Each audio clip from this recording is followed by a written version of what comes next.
সময় ভালো লাগে না, তাই না বলো?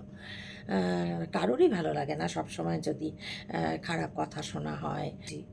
লোকজন আছে, বলবে যে লোকজনের কি আর জানতে বাকি আছে কিছু? না, জানতে তো কিছুই বাকি নেই। জীবনযাপন আমার মনে হয় হ্যাঁ, বলতে পারো যে অনেক বাড়িতে অনেকেই তো একা থাকে। একজন এবং আগে মানে তৎসহ গত বছর পর্যন্ত আম গত বছরের মিডল পর্যন্ত এত উম খারাপ যে খারাপ তো বলেনি, বাজে ওয়ার্ড ইউজ করে যে নিজের বাপ-মাকে খেয়েছে। বন্ধুরা, দুদিন পর তোমাদের সামনে এলাম। এই দুদিন আসা হয়নি। এখন তো দেখতেই পাচ্ছ নিয়মিত একদমই আসা হচ্ছে না, নিয়মিত ব্লগ দেওয়া হচ্ছে না। তো এখন বাজলো হচ্ছে পুরো ৫টা, সকাল ৫টা। আর আজকে হচ্ছে ১৮ই সেপ্টেম্বর আর বুধবার। এত সকালে এলাম। তো তোমরা কেমন আছো বন্ধুরা? আশা করি সবাই সুস্থ আছো, ভালো আছো, আর ঈশ্বরের কৃপায় যে যেখানে আছো নিরাপদে আছো। এত সকালে এলাম মানে রাতে যথারীতি ঘুম হয়নি, হয়তো বা হতো, কিন্তু আমার জীবনটা তো কীরকম জানোই। হ্যাঁ, মানে সব সময়ই চলছে, তো সেইটা নিয়েই চলি। কিন্তু হ্যাঁ, সবসময় তো ধরো খারাপ কথা শুনতে তো সবসময় ভালো লাগে না, তাই না বলো? কারোরই ভালো লাগে না সবসময় যদি খারাপ কথা শোনা হয়, অসম্মানজনক কথা শোনা হয়, কারোর ভালো লাগে না, লাগতে পারে না। কিন্তু আমার ওই মানে এই শোনাটা আমার তো আছে। এবার আমার মেয়ে বলে, জানো তো যে এত বছর, ২৯ বছর হয়ে যাচ্ছে, ২৯ হয়ে যাচ্ছে মানে কি ২৯ কমপ্লিট হয়ে এই নভেম্বরে ৩০-এ পা দেব। যে এত বছর ধরে তোমার তো ইউজ টু হয়ে যাওয়ার কথা, অভ্যস্ত হয়ে যাওয়ার কথা, তারপরেও কেন কষ্ট পাও, কেন চোখে জল আসে? হয়তো বা ইউজ টু হয়ে যাওয়ার কথা, হয়তো কেউ কেউ পারতো ইউজ টু হতে, কেউ পারতো ইগনোর করতে, কেউ পারতো গা ঝাড়া দিয়ে দিতে, বা পাল্টা ঝামেলা, চিৎকার চেঁচামেচি, ঝগড়াঝাটি করতে। কিন্তু আমি না মানে পারি না, মানে আমার মানে ইচ্ছেই করে না যে চেঁচাবো, চিৎকার করব, ঝগড়া করব। এটা আমি পারি না। মানে যদি কখনো কোনো দিন ধরো আর সহ্য করতে না পেরে বলি, যদি বলি তো তাতে কি হয়? তাতে তো কথায় কথা বাড়ে, কথাতেই আছে। আর কথা না বললেও যে কথা বাড়বে না, এটা আমার ক্ষেত্রে নয় যদিও। তবুও আর কি, কথা বললেই তখন কথা, তারপরে চিৎকার চেঁচামেচি, লোকজন আছে, বলবে যে লোকজনের কি আর জানতে বাকি আছে কিছু? না, জানতে তো কিছুই বাকি নেই। তো তারপরেও রাতটা খারাপই কাটলো, মানে ওই আর কি, চোখের জলে বালিশ ভেজে যেমন হয় সেইভাবেই কাটলো। এক এক সময় মনে হয় জানো তো যে এইরকম জীবনটা বয়ে নিয়ে যাওয়াটা কি ঠিক? এইভাবে, এইরকমভাবে তোমরা তো দেখতেই পাও কীরকম বদ্ধ জীবনযাপন করি, কোনো কিছু নেই, কোথাও যাওয়া নেই। একা যেটুকু ব্লগিং করতাম সেটাও তোমার বন্ধ হতে বসছে, প্রায় বসছে। মানে আমি চেষ্টা করলেও পরিস্থিতি এতটাই খারাপ থাকে যে করে উঠতে পারছি না কিছুতেই। যত দিন যাচ্ছে ততই যেন খারাপ হয়ে যাচ্ছে পরিস্থিতি। মানে সবসময় ভাবি যে হয়তো ভালো দিন আসবে, ভালো দিন আসবে, কিন্তু বিষয়টা তা নয়। ভালো দিন সত্যি আসার নয়। আর পজিটিভ থাকার কথা। অনেকে হয়তো এটাতে কেউ কেউ বক্রোক্তি করে যে হ্যাঁ, নেগেটিভিটি দেন আপনি। পজিটিভ, আমি যথেষ্ট পজিটিভ থাকার চেষ্টা করি, কিন্তু কি বলো তো, যদি আজকে ২৯ বছর ধরে তোমার মধ্যে নেগেটিভিটি ছড়ানো হয়, নেগেটিভিটির অর্থ কী? খারাপ কটু কথা বলা, শারীরিক এবং মানসিক অত্যাচার, নির্যাতন। একজন এবং আগে মানে তৎসহ গত বছর পর্যন্ত গত বছরের মিডল পর্যন্ত সব আরও অনেকজন। যাই হোক, এইভাবে টানা চলতে থাকলে না, যত পজিটিভ মাইন্ডেড মানুষই হোক না কেন, নেগেটিভিটি কখনো না কখনো আসতে বাধ্য। যতই চেষ্টা করি, যতই নিজের মনকে বোঝাই, যতই করি, এমনিতেই দেখতে পাচ্ছ এইরকম জীবনযাপন আমার মনে হয়। হ্যাঁ, বলতে পারো যে অনেক বাড়িতে অনেকেই তো একা থাকে। তো তারা গিয়ে না, একা থাকলে একা থাকা একরকম, হ্যাঁ? একা আমি নিজের মতন আছি, পরিবেশ শান্তির পরিবেশ, আমি নিজের মতো করে নিজের সব কিছু করছি, সেটা একরকম।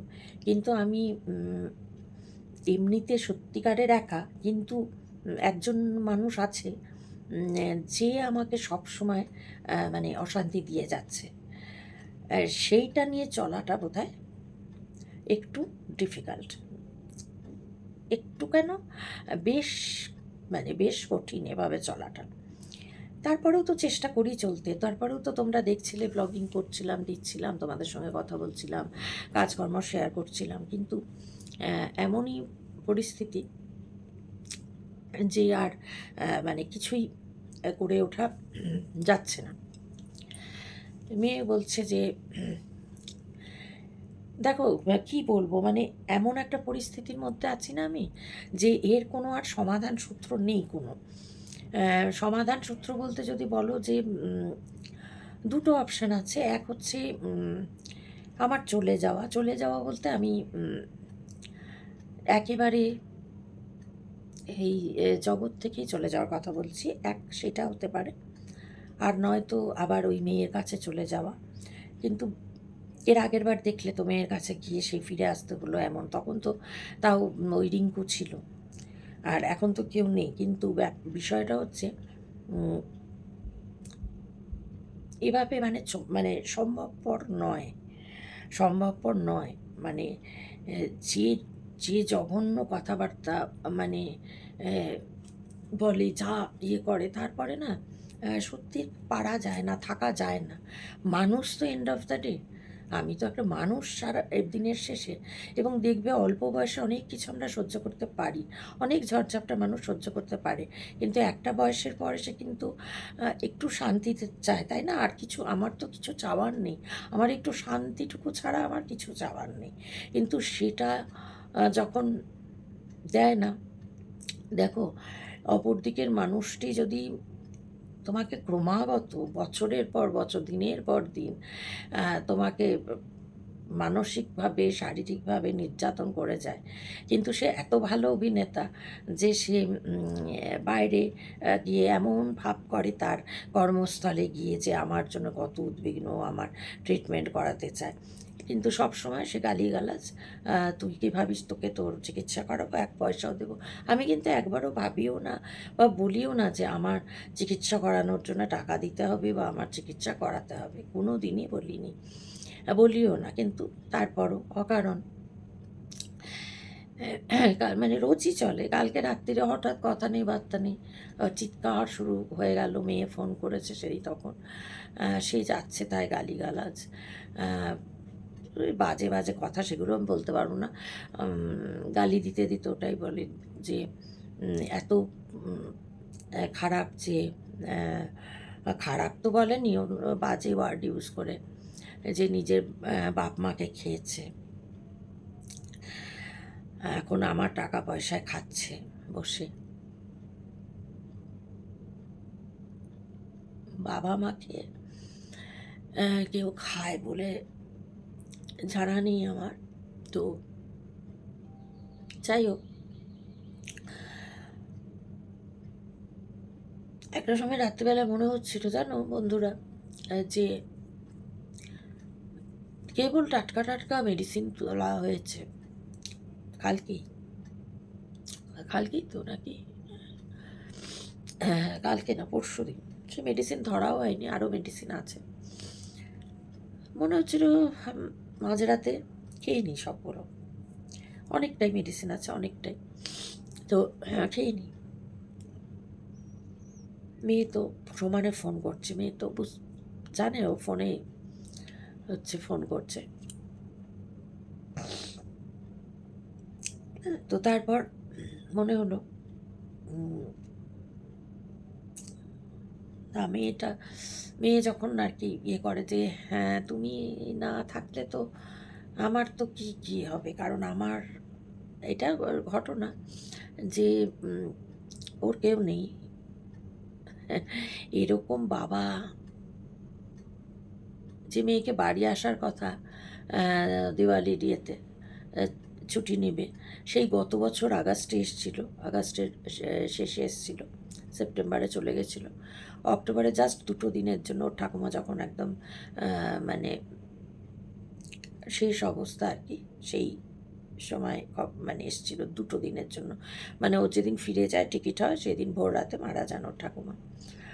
তো তারপরে ধরো বাড়ি তো এতদিন আসেনি, তো ছুটি থাকে না, বছরে একবারই আসে, কখনো 1.5 বছর পরেও আসে। তো দিওয়ালিতে ছুটি পাবে, তারপরে আরেকটু ছুটি ইয়ে করে বাড়ি আসবে, এরকম ওর ইচ্ছে। তো স্বাভাবিকভাবে আমারও খুবই ভালো মানে লেগেছে, মানে মানে ও আসবে এটা স্বাভাবিক, বুঝতেই পারছো, যে কোনো মা তো খুশি হবে যে সন্তান এতদিন পর দেখতে পেলে। আমি এপ্রিলে গেছিলাম, কিন্তু মে, জুন, জুলাই, আগস্ট, সেপ্টেম্বর, এটা 5 মাস হয়ে গেছে, আবার দেখা নেই একদম।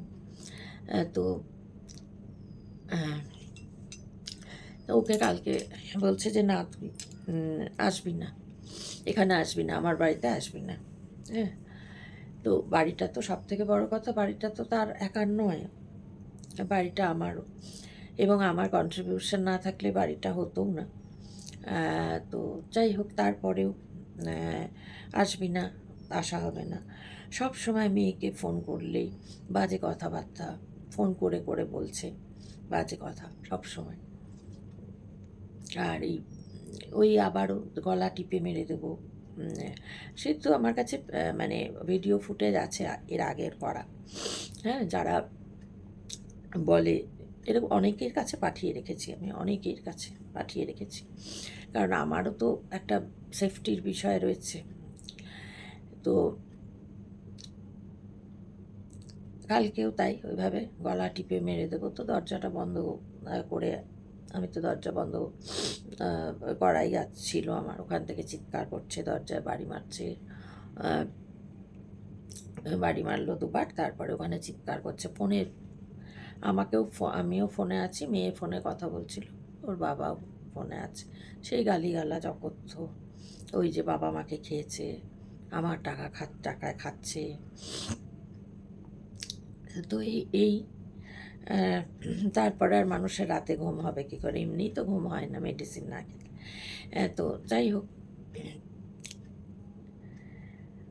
এই যে আসতে পারছি না তোমাদের সামনে, তুমি ওটাই মানে এমন একটা জায়গায় পড়েছি না, তোমরা বলবে যে তুমি তো এর আগের বারও বললে চলে যাচ্ছি, তারপরে আবার তো ফিরে এলে, সেটাই ঠিক হয়নি, এখন মনে হয় যে সেটা ঠিক হয়নি। এবার চলে গেলে কি বলো তো, চলে গেলে এখন যা সিচুয়েশান, এইভাবে থাকতে সত্যি থাকার ইয়ে নয়। চলে যাব মানে কালই চলে যাব এরকম ব্যাপার তো নয়, যাব বললেই না মেয়ে আসবে, মেয়ে আসুক তারপরে ঠিক হবে মেয়ের সঙ্গে যাব কি না।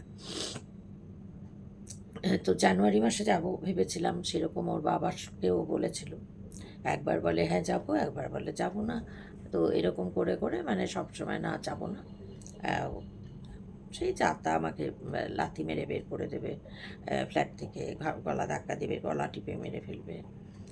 তো আবার এখানে আমার এই পরিবারে এমন অনেকে আছে যারা সেই ভিডিও ফুটেজ দেখেছে, কিন্তু এখানে আমি দিতে পারি না, যেহেতু ওপেনলি হোয়াটসঅ্যাপে দিয়েছি, অনেকে জানে আমার এই পরিবারে যারা আছে, আমার পরিচিত এখানে যারা আছে, ইভেন তার স্কুলেও দিয়ে রেখেছি, তার স্বরূপটা কি তার স্কুলেও দিয়ে রেখেছি।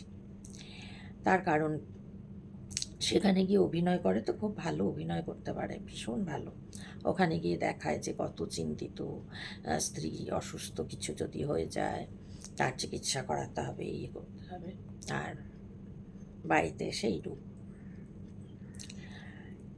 তো এইভাবে এখন আবার চলে যাওয়া মানে এবার এভাবে একা থাকবে। বিষয়টা হচ্ছে এই, এবার একা থাকবে, ধরো মেডিসিনও কেউ দেওয়ার নেই, খাবার না হয় সে খাবারের ব্যবস্থা তো যেমন নিচ্ছে সেরকম মেডিসিন নিজে নিয়ে খেতেও পারবে না, খাবেও না। এবং তারপরে কী হবে, পরবর্তী ধাপ, কিছুদিন থাকার পর বাড়ি থেকে হয়তো বেরিয়ে ঘুরবে রাস্তায় কোথায়, মানে চাকরি ক্ষেত্রেও যেতে পারবে না, কিছুই করতে পারবে না। কিন্তু বিষয়টা হচ্ছে, যখন কিসের আশায় আমি থাকবো বলো? আমি তো কষ্ট মানে মহিলারা সহ্য করে তার সন্তানের মুখ চেয়ে। আজকে যখন বলে দেওয়া হচ্ছে যে মেয়ের যদি আমি বিয়ের সম্বন্ধ খুঁজি, আমাকে পরিষ্কার বলে দেওয়া হচ্ছে একটা টাকাও দিতে পারবো না, আমি মেয়ের বিয়ে দেবো না, টাকা দেবো না, একটা পয়সাও দেবো না। তো এইভাবে যখন বলে দেওয়া হচ্ছে একটা টাকাও দেবো না কাউকে, এগুলো যখন বলে দেওয়া হচ্ছে, তাহলে আমার সন্তান যদি নাই পায় কিছু, তো সেক্ষেত্রে তো তাহলে এখানে পড়ে থেকে আর আমার লাভ কী বলো?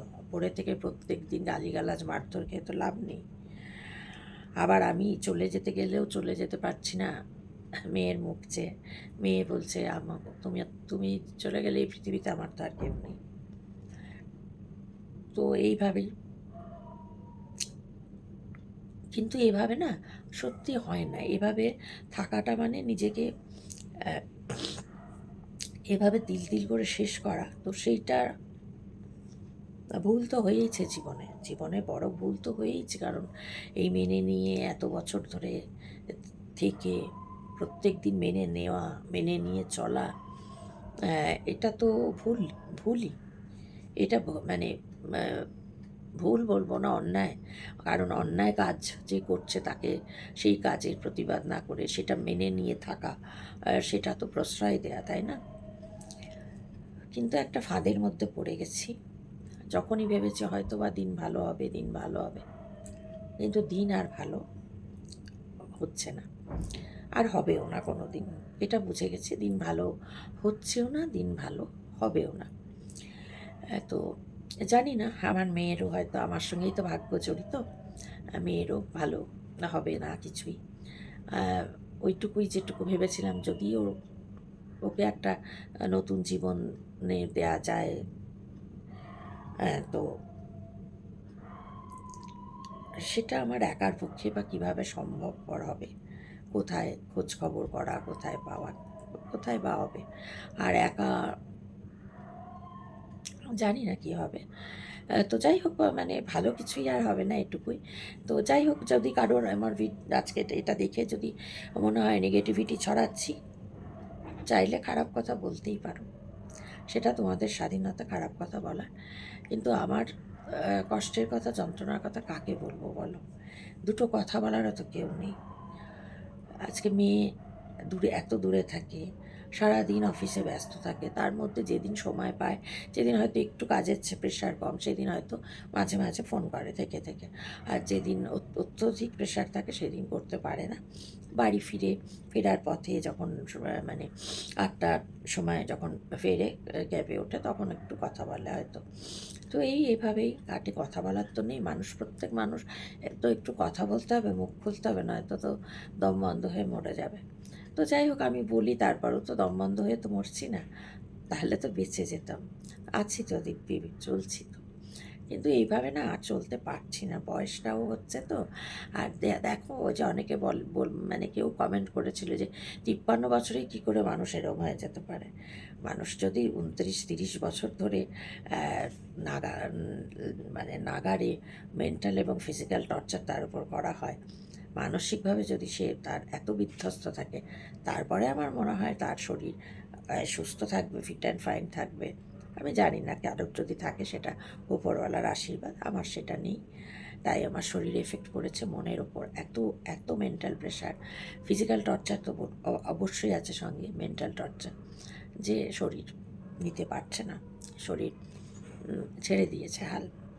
হ্যাঁ, তো যাই হোক, এত ভোরবেলায় তোমরা বলবে সকালবেলা এরকম শুরু করলে, এই ব্লগটা তো তোমরা দুপুরের পর পাবে। আমার তো দিন এরকমই, যেরকম আমি তো সেরকমই বলবো, তাই না? রোজই তোমাদের সঙ্গে কথা বলবো, যেটুকু যা পারি, যেভাবে যেমন। কারণ এই খোলা জানালাটা বন্ধ হয়ে যাচ্ছে, করে দেওয়া হচ্ছে, তো সেইটুকু আমাকে জোর করে খোলা রাখতেই হবে। ঠিক আছে বন্ধুরা, ভালো থেকো সবাই, কমেন্ট করো, লাইক করো। নতুন বন্ধু এখনও যারা আসনি আমার পরিবারে, চ্যানেলটা সাবস্ক্রাইব করে চলে এসো। আজকের মতো বিদায় নিচ্ছি, দেখা হবে আবার শিগগিরই নতুন একটা ব্লগে। ততক্ষণ সবাই সুস্থ থেকো, ভালো থেকো, নিরাপদে থেকো।